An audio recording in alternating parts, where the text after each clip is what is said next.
دیکھ رہے ہیں واسودیو شارٹس۔ جی سابق صدر پاکستان ڈاکٹر عارف الوی صاحب اور پاکستان تحریک انصاف کے بانی رکنوں میں سے ایک، انہوں نے کہا کہ 26 نومبر کا جو دن تھا وہ کامیاب ترین دن تھا۔ کامیاب دن تھا وہ اس لحاظ سے کہ عوام نے بھی بھرپور شرکت کی، اور اس کے علاوہ دنیا نے یہ بھی دیکھا کہ یہ حکومت کتنی فاشسٹ ہے۔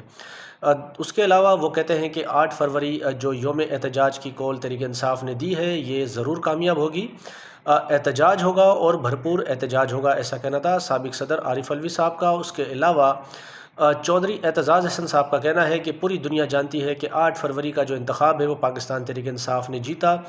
وہ الگ بات ہے کہ ان سے وہ انتخابات چرا لیے گئے، اور اس چوری میں چیف الیکشن کمشنر اور اسٹیبلشمنٹ شامل ہے۔ انہوں نے کہا کہ تحریک انصاف کے ساتھ بہت زیادہ زیادتی ہوئی، کیونکہ ان سے بلے کا نشان بھی لے لیا گیا، اور بلے کا نشان چھیننے کے پیچھے مقصد ایک ہی تھا تاکہ ووٹروں کو جو ہے وہ کنفیوز کیا جائے، ایسا کہنا ہے معروف قانون دان بیرسٹر اعتزاز احسن صاحب کا۔